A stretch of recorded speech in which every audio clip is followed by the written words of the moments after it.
hầu sắc minh thân râu bùi na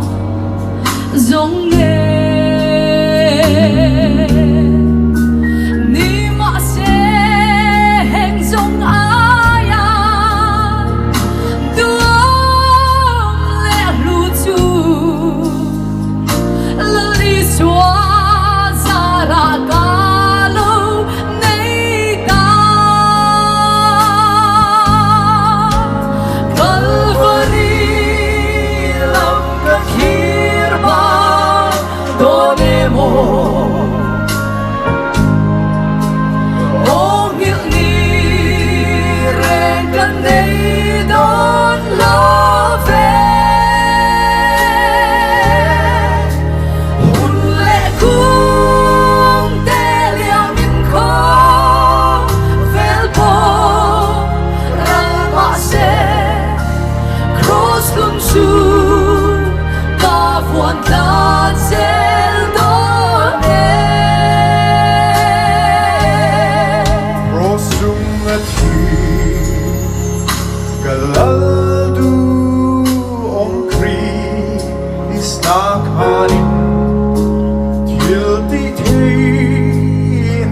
chuối thủy lâu anh ấy đi mà sẽ hình dung ai tu ôm lên lũ chu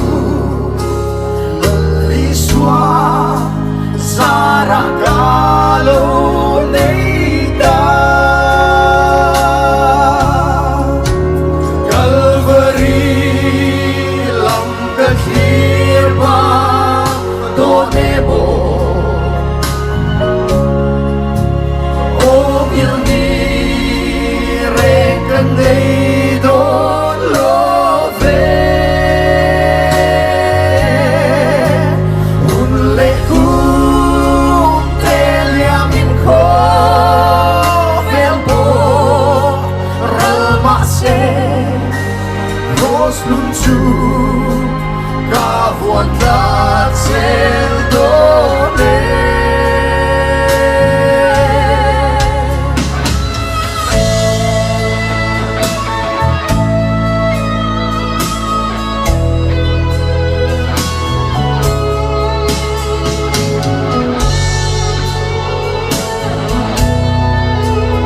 khúc về lại hiền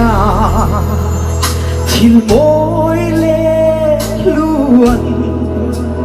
thấm nghe hầu sắc minh thăng râu bùi na